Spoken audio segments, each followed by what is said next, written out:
અને આપ જોઈ રહ્યા છો વીટીવી ન્યૂઝ। રાજ્યમાં ચોમાસાને લઈને મોટા સમાચાર આવી રહ્યા છે। હવામાન વિભાગની આગાહી મુજબ આગામી 48 કલાકમાં રાજ્યમાં ચોમાસું બેસશે। આવનાર 5 દિવસ રાજ્યમાં છૂટો છવાયો વરસાદ જોવા મળશે। તો અરબી સમુદ્રમાં અપર એર સાયક્લોનિક સર્ક્યુલેશનની અસરના કારણે 15 અને 16 જૂને એમ 2 દિવસ દક્ષિણ ગુજરાત અને સૌરાષ્ટ્રમાં ભારે વરસાદની આગાહી કરવામાં આવી છે। તો હવામાન વિભાગ દ્વારા આગાહી કરવામાં આવી છે।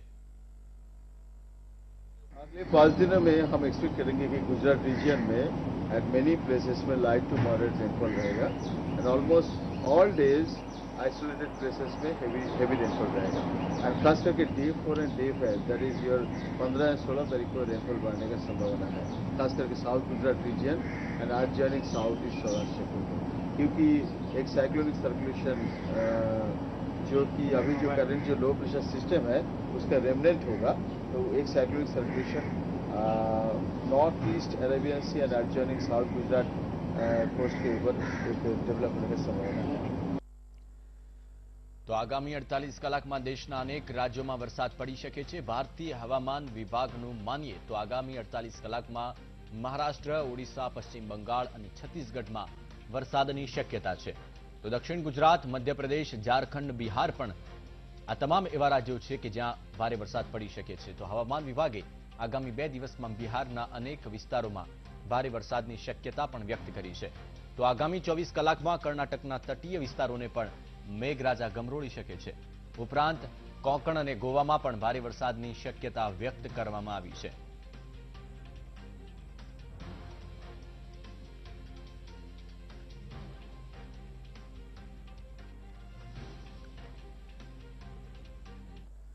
तो હવે એક નજર કરીએ સટાસટ ન્યૂઝ માત્ર વરસાદ પર।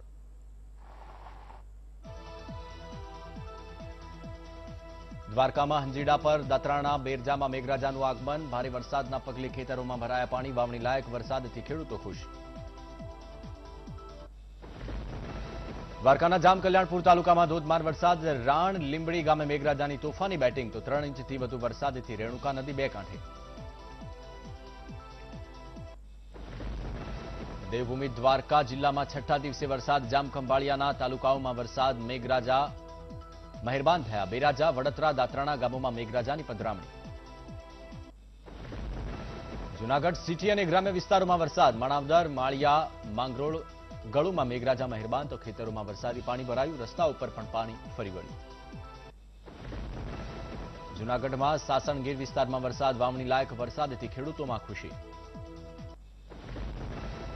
જૂનાગઢના માળિયાહાટીના વિસ્તારમાં ધોધમાર વરસાદ, તરશિંગડા નજીક મેગલ નદીમાં ખેડૂત દંપતી ગાડા સાથે તણાયું, પતિનો બચાવ, પત્નીની શોધખોળ ચાલુ।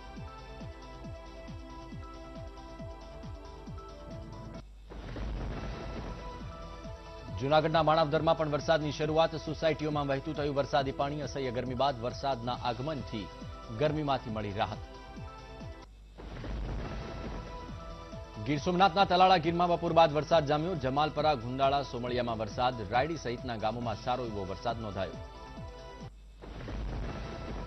બનાસકાંઠાના પાલનપુરમાં વરસાદ, ધીમી ધારે વરસાદ શરૂ થયો હતો, વરસાદના પગલે ખેડૂતોમાં ખુશીનો માહોલ। તો સાબરકાંઠા જિલ્લામાં મેઘરાજાની એન્ટ્રી, ભારે પવન સાથે વરસાદ, ભારે પવનના કારણે ઈડરમાં વર્ષો જૂના ટાવરની ઘડિયાળ ધરાશયી થઈ।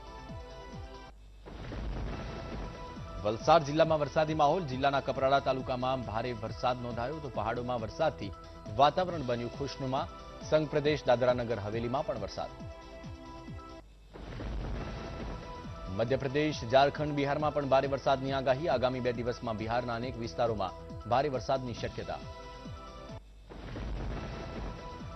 સરદાર સરોવર નર્મદા ડેમની સપાટીમાં વધારો, છેલ્લા 24 કલાકમાં નર્મદા ડેમની જળ સપાટીમાં 43 સેન્ટીમીટરનો વધારો, ડેમની સપાટી 127.26 સેન્ટીમીટર પર પહોંચી। હવામાન વિભાગની આગાહી મુજબ આગામી 48 કલાકમાં રાજ્યમાં ચોમાસું બેસશે। આવનારા 5 દિવસ રાજ્યમાં છૂટાછવાયા વરસાદની શક્યતા। તો આગામી 48 કલાકમાં દેશના અનેક રાજ્યોમાં વરસાદની શક્યતા, ભારતીય હવામાન વિભાગની આગાહી, મહારાષ્ટ્ર, ઓડિશા, પશ્ચિમ બંગાળ અને છત્તીસગઢમાં પડી શકે છે વરસાદ।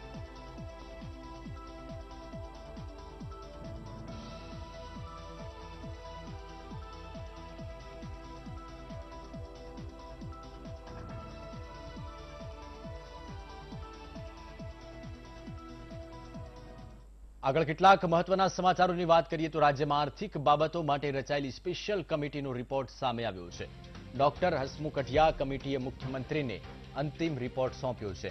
રાજ્યની આર્થિક સ્થિતિ સુધારવા કેન્દ્રની નીતિઓનો મહત્તમ લાભ લેવો પડશે. આ ઉપરાંત મૂડીરોકાણ વધારવાના પ્રયાસ પર ભાર મૂકવાનો રહેશે. આંતરમાળખાકીય સવલતો ઊભી કરવા સરકારે પ્રયાસ કરવા પડશે. ખાસ મહત્વનું ધ્યાન એ વાતે રાખવાનું છે કે રાજ્યનું નાણાકીય વ્યવસ્થાપન અત્યંત જરૂરી પુરવાર થશે. કમિટીની ભલામણને આધારે સરકારે આર્થિક પેકેજ જાહેર કર્યું હતું અને હવે સરકારી ખર્ચમાં નેતાઓ અને અધિકારીઓને મળતી સુવિધાઓમાં કાપ મુકાયાની પણ શક્યતા છે.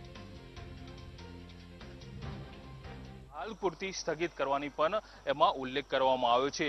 જે 231 જે સૂચનો કરવામાં આવે છે આગામી કેબિનેટ બેઠકમાં પણ એ મુદ્દા ઉપર ચર્ચા થશે અને ત્યારબાદ આ જે સૂચનો છે એનું અમલ રાજ્ય સરકાર કરશે અને રાજ્ય સરકાર પોતાની જે નવી આવક છે આવક ઊભી કરીને જે આર્થિક બોજો છે એ દૂર કરવાનો પ્રયત્ન કરશે.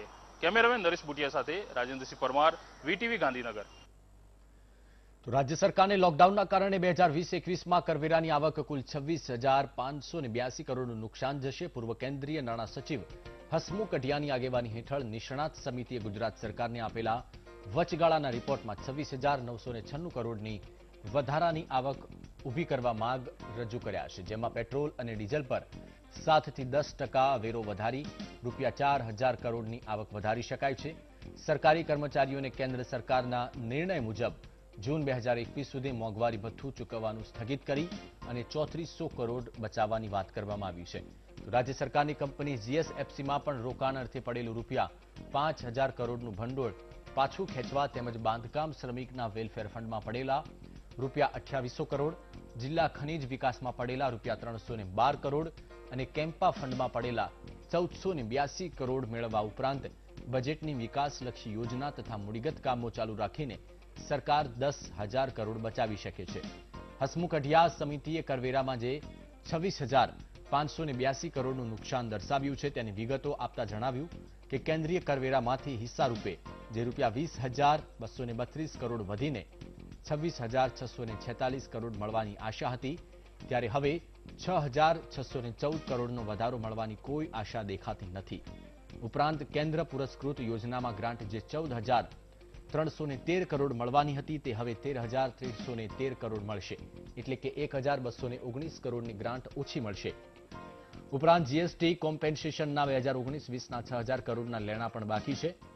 આ વર્ષે 8,800 કરોડ નેટ જીએસટી બાકી રહે તેવી શક્યતા છે.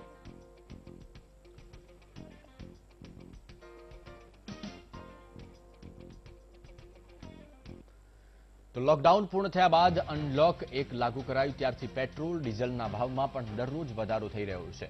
છેલ્લા 6 દિવસમાં પેટ્રોલ ડીઝલના ભાવમાં ₹3થી વધુનો વધારો થયો છે, જેની સીધી અસર સામાન્ય જનતા પર પડી રહી છે. લોકડાઉનના કારણે લોકો ત્રસ્ત થઈ ગયા હતા અને હવે પેટ્રોલ ડીઝલના ભાવ વધતા તેમના ખિસ્સા પર ભારણ વધી ગયું છે. છેલ્લા 6 દિવસમાં પેટ્રોલના ભાવમાં ₹3.31નો વધારો થયો છે, જેથી અમદાવાદમાં પેટ્રોલનો ભાવ પ્રતિ લીટર ₹70.35 પર પહોંચી ગયો છે. તો બીજી તરફ ડીઝલમાં 6 દિવસમાં ₹3.42નો વધારો થયો છે, જેના કારણે અમદાવાદમાં ડીઝલના ભાવ ₹68.48 પ્રતિ લીટર થઈ ગયો છે. 7 જૂને અમદાવાદમાં પેટ્રોલનો ભાવ ₹67.85 હતો, જે આજે ₹70 પાર પહોંચી ગયો છે. બીજી તરફ 7 જૂને ડીઝલનો ભાવ ₹65.88 હતો, જે આજે ₹68 પાર પહોંચી ગયો છે.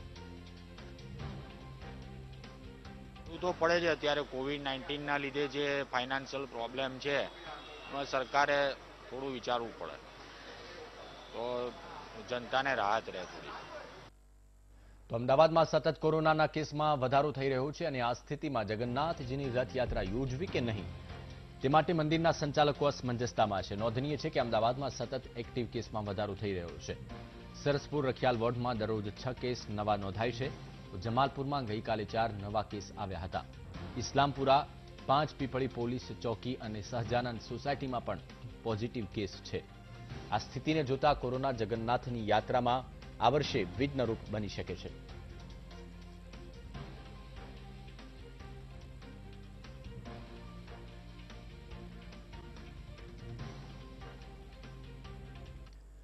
તો સ્કૂલ સંચાલકોની મનમાની વચ્ચે વાલીઓ માટે એક મહત્વના સમાચાર છે. વાલીઓના હિતમાં વીટીવીની ચર્ચામાં શિક્ષણ મંત્રીએ ખાતરી આપી છે. ફી માટે વાલીઓને દબાણ નહીં કરી શકે સ્કૂલ સંચાલકો, તેવું ભૂપેન્દ્રસિંહ ચુડાસમાએ જણાવ્યું છે. ફી બાબતે ભાજપ નેતા રાજુ ધ્રુવે ભૂપેન્દ્રસિંહ ચુડાસમા સાથે વાતચીત કરી હતી. વીટીવીની ચર્ચા દરમિયાન રાજુ ધ્રુવે ટેલિફોનિક વાતચીત કરી હતી. રાજુ ધ્રુવ સાથેની વાતમાં શિક્ષણ મંત્રીએ આ ખાતરી આપી છે. કોઈ સંચાલક વાલીઓને દબાણ નહીં કરી શકે તેવું નિવેદન ભૂપેન્દ્રસિંહ ચુડાસમાએ આપ્યું. સાથે માર્કશીટ કે લિવિંગ સર્ટિ નહીં અટકાવી શકે તેવું નિવેદન પણ આપ્યું છે. સરકારે આપેલા આદેશોનું પાલન કરવું પડશે તેવું પણ ટેલિફોનિક વાતચીતમાં ભૂપેન્દ્રસિંહ ચુડાસમાએ જણાવ્યું છે.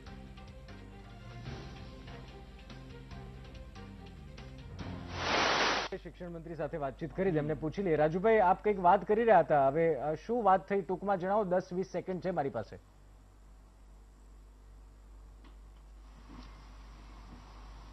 જી નિશિતભાઈ, માન્ય શિક્ષણ મંત્રી સાથે વાત થઈ. મને એમણે કીધું કે 4 દિવસ પહેલા જ આપની વીટીવી એમના બંગલે ગઈ હતી. અડધો કલાક સુધી એમને ઘણા બધા પ્રશ્નોના જવાબ પણ આપ્યા છે. એટલે વીટીવીના માધ્યમથી માન્ય ભૂપેન્દ્રસિંહ ચુડાસમાએ ખાતરી આપી છે. એ ખાતરીને હું દોહરાવું છું. તમામ મિત્રો જે અત્યારે આપણે ડિબેટમાં છે બધાને હું ખાતરી આપું છું, કોઈ પણ વાલીને કોઈ દબાવી નહીં શકે.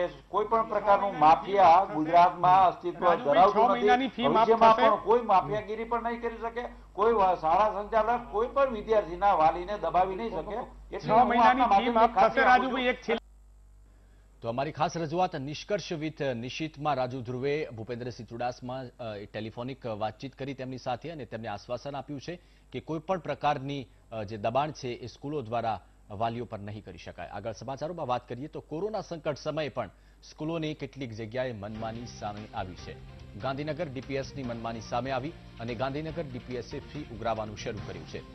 વિદ્યાર્થીઓને સ્કૂલ દ્વારા ફી વિના પુસ્તકો નથી આપવામાં આવી રહ્યા. વાલીઓ પર ફી ભરવા માટે દબાણ કરવામાં આવી રહ્યું છે. ડીપીએસ સ્કૂલ કહે છે કે પહેલા ફી ભરો અને પછી પુસ્તકો મળશે. ત્યારે સુરતમાં પણ યુરો સ્કૂલની દાદાગીરી સામે આવી છે, જેમાં યુરો સ્કૂલે ઓનલાઈન એજ્યુકેશનના નામે ફીની ઉઘરાણી કરી. યુરો સ્કૂલનું કહેવું છે કે અમે વિદ્યાર્થીઓને ઓનલાઈન ભણાવ્યા છે. ત્યારે સુરતની યુરો સ્કૂલ દ્વારા ઓનલાઈનના નામે ફીની ઉઘરાણી કરવામાં આવી રહી છે. તો અમદાવાદની ક્રિસ્ટલ ઇન્ટરનેશનલ સ્કૂલ દ્વારા પણ ફી લેવામાં આવી રહી છે. 26,000ની ફી સામે 30,000ની ફી ઉઘરાવવામાં આવતા વાલીઓમાં પણ રોષ જોવા મળ્યો છે.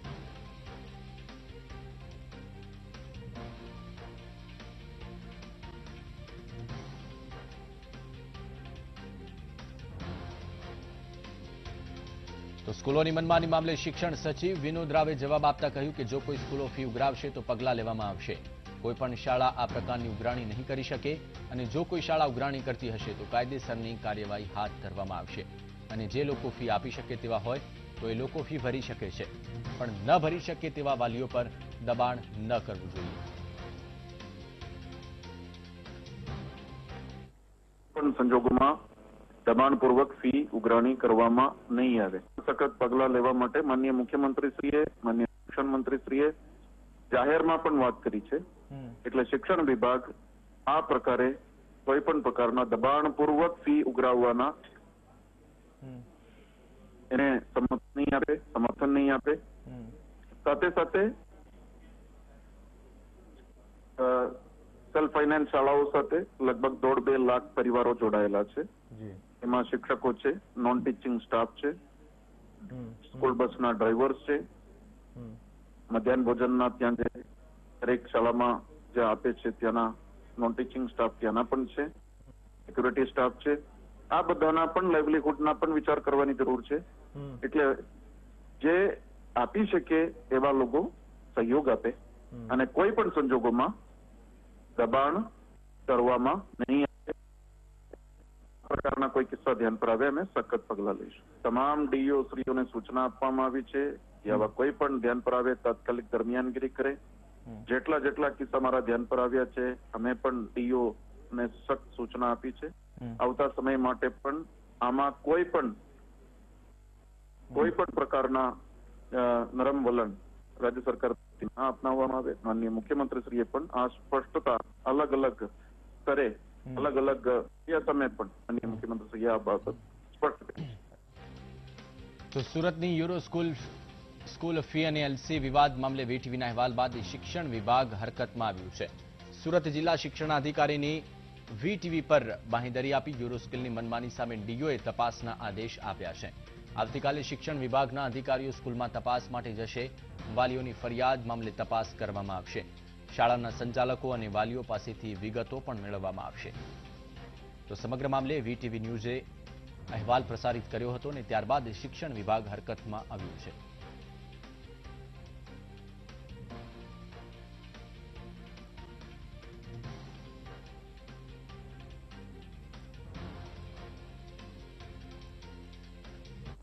તો આ સાથે સમાચારોમાં રોકાઈએ એક નાનકડા બ્રેક માટે. જીવીસીએલની ઓફિસમાં સ્થાનિકોએ હોબાળો મચાવ્યો હતો અને એક સાથે 4 મહિનાનો બેલ અપાયો હોવાનો આક્ષેપ કર્યો હતો. લોકોએ પીજીવીસીએલ પર આક્ષેપ કર્યા કે સરકારની જાહેરાત છતાં પણ બિલમાં રાહત નથી અપાઈ. તો બીજી તરફ પીજીવીસીએલના અધિકારીઓએ બચાવ કર્યો હતો અને કહ્યું હતું કે 2 બિલ એક સાથે આવતા લોકોને બિલ વધુ લાગે છે. અધિકારીઓએ કહ્યું કે લોકડાઉનમાં લોકો ઘરે રહેવાથી સામાન્ય દિવસો કરતાં વીજ વપરાશ વધુ હોય છે. મહત્વનું છે કે મુખ્યમંત્રી વિજય રૂપાણીએ 100 યુનિટ સુધી બિલ માફીની જાહેરાત કરી હતી. 200 યુનિટના વપરાશ પર 100 યુનિટનું બિલ મુખ્યમંત્રીએ માફ કરવાની જાહેરાત કરી હતી.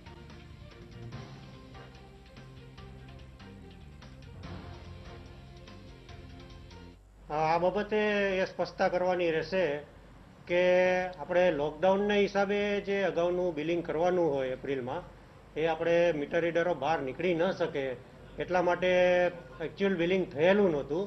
અને હવે જ્યારે લોકડાઉન ખુલ્યું છે તો અમારા મીટર રીડરો સ્થળ ઉપર જઈ અને એકચ્યુઅલ રીડિંગ લઈ રહ્યા છે, જે વપરાશ આધારિત હોય છે. અને એમાં ખાસ કરીને અત્યારે જે એક સાયકલ અમારી આગલી સાયકલના અમે રીડિંગ નહોતા લઈ શક્યા અને એવરેજ બિલ આપેલું હતું. અને હવે અત્યારે 2 સાયકલનું ભેગું થઈ ગયું એટલે સ્વાભાવિક રીતે બધાને આ થોડુંક બિલ વધારે લાગે. તો અનલોક 1માં અનેક લોકો સરકારી ગાઈડલાઈનનો ભંગ કરી રહ્યા છે. લોકોએ સમજવું પડશે કે સરકારે લોકડાઉનમાં રાહત આપી છે. કોરોના હજુ આપણી વચ્ચે જ છે. પંચમહાલ, ભાવનગર, બનાસકાંઠા અને ભરૂચમાં લોકોમાં જાગૃતિનો અભાવ જોવા મળ્યો છે. પંચમહાલના ગોધરામાં સેન્ટ્રલ બેંકમાં સામાજિક અંતરના ધજાગરા ઉડ્યા. સેન્ટ્રલ બેંકમાં મોટી સંખ્યામાં ગ્રાહકોની ભીડ જામી હતી. તો આ તરફ ભાવનગરની મુખ્ય પોસ્ટ ઓફિસમાં પણ કંઈક આવા જ દ્રશ્યો સામે આવ્યા છે. તો ભરૂચમાં શાકભાજીની લારી પાસે લોકો નિયમો ભૂલ્યા, જાણે કે કોરોના જતો રહ્યો હોય તેમ વર્તન કર્યું. એટલું જ નહીં, બનાસકાંઠામાં ખુદ અલ્પેશ ઠાકોર સામાજિક અંતર ભૂલ્યા. અલ્પેશ ઠાકોરે કાર્યકર્તાઓ સાથે સભા યોજી નિયમોના ધજાગરા ઉડાવ્યા. સભામાં કેટલાક લોકોએ ન તો અંતર જાળવ્યું, ન તો માસ્ક પહેરેલા જોવા મળ્યા.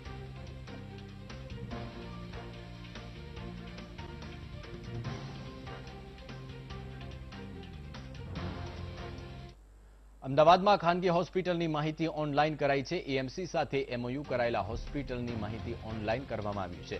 ખાલી બેડ અંગેની માહિતી ઓનલાઈન મૂકવામાં આવી છે. 43 હોસ્પિટલમાં 2420 બેડ કોરોનાના દર્દીઓ માટે ખાલી છે. 42 હોસ્પિટલમાં કુલ 2942 બેડની ક્ષમતા છે. www.ahna.org.in આ વેબસાઇટ પરથી માહિતી મેળવી શકાશે. 522 દર્દીઓ ખાનગી હોસ્પિટલમાં હાલ સારવાર લઈ રહ્યા છે. અગાઉ માહિતી ન હોવાથી હોસ્પિટલમાં અનેક ધક્કા ખાવા પડતા હતા. બેડ ખાલી ન હોવાથી એક હોસ્પિટલમાંથી બીજી હોસ્પિટલ પર ભટકવું પડતું હતું.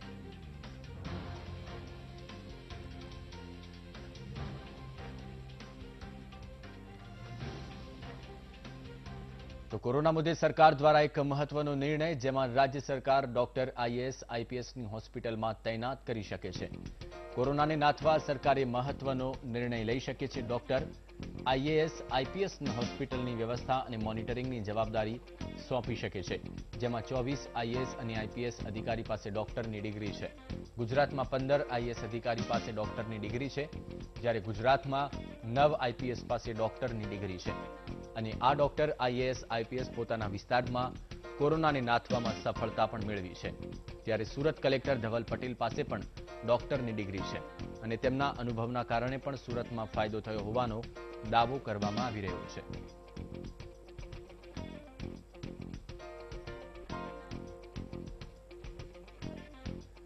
તો કોરોનાના ગંભીર દર્દીઓના ઇલાજમાં દવાઓનું કોમ્બિનેશન બદલાઈ શકે છે. એઝિથ્રોમાઇસિન, હાઇડ્રોક્સી ક્લોરોક્વિનના કોમ્બિનેશન પર રોક લાગી શકે છે. ગંભીર કેસમાં બંને દવાના કોમ્બિનેશનના ઉપયોગ પર રોક લાગવાની શક્યતા છે. કેન્દ્રીય સ્વાસ્થ્ય મંત્રાલય બંને દવાના કોમ્બિનેશનનો ઉપયોગ ટાળી શકે તેવી જાણકારી સૂત્રો તરફથી મળી છે.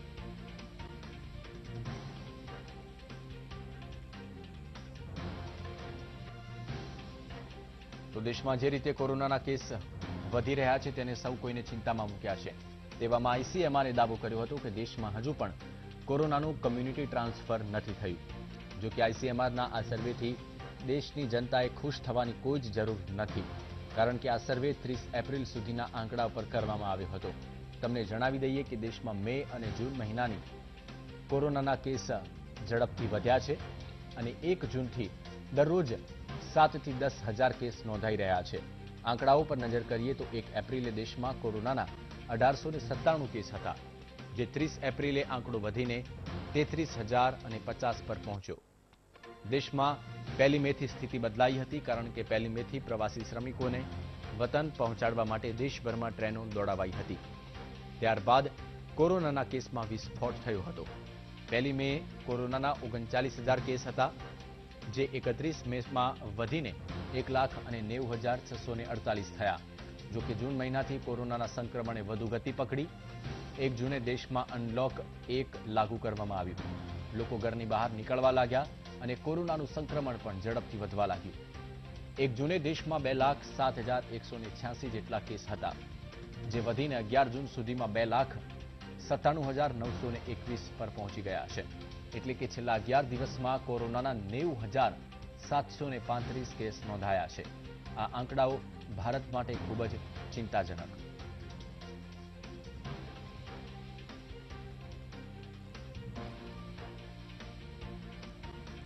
કોરોનાના ટેસ્ટ અને કોરોનાના કારણે દેશની સ્થિતિ અંગે આજે સુપ્રીમ કોર્ટે લાલ આંખ કરી છે. સુપ્રીમ કોર્ટે દિલ્હી સરકારને નોટિસ ફટકારી. કોર્ટે પૂછ્યું કે જ્યારે મુંબઈ અને ચેન્નઈ જેવા શહેરોમાં ટેસ્ટિંગ વધી રહ્યા છે તો તમે ટેસ્ટ કેમ ઘટાડ્યા? સાથે જ હોસ્પિટલમાં મૃતદેહ રાખવા મુદ્દે સરકારને નોટિસ ફટકારી. કોર્ટે મૃતદેહ મામલે કેન્દ્રની ગાઈડલાઈન જાહેર કરાયેલી છે, પણ કાલે જે જોયું તે ઘણું ભયાનક હતું. કેન્દ્રની ગાઈડલાઈન બાદ પણ રાજ્ય નિયમો લાગુ નથી કરી રહ્યું. એક રાજ્યમાં મૃતદેહ ગટરમાંથી મળ્યો, હોસ્પિટલમાં બેડ છે તો દર્દીઓને શા માટે પરેશાન થવું પડે છે? આ મામલે સુપ્રીમ કોર્ટે દિલ્હી, મહારાષ્ટ્ર, તમિલનાડુ અને બંગાળને નોટિસ ફટકારી છે, જેમાં સરકારી હોસ્પિટલની સ્થિતિ અંગે પણ સવાલ ઉઠાવ્યા. સાથે ડોક્ટરોને પણ નોટિસ ફટકારી છે.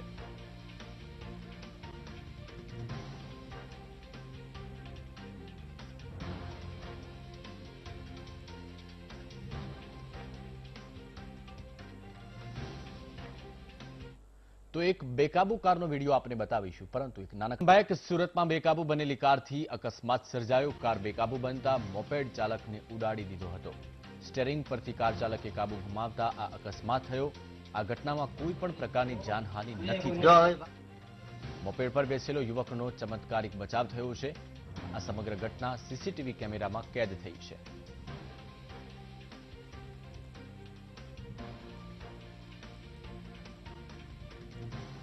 તો સમગ્ર ઘટના નજીકના સીસીટીવી કેમેરામાં કેદ થઈ છે.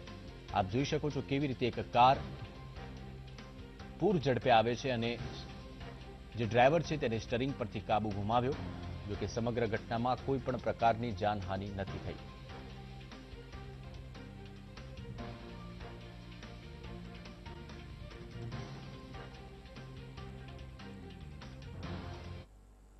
તો આ સાથે બુલેટિનમાં બસ આટલું જ. આગળ જુઓ વાયરલ ટ્રુથ મારા સહયોગી પ્રતિપાલ સાથે. નમસ્કાર.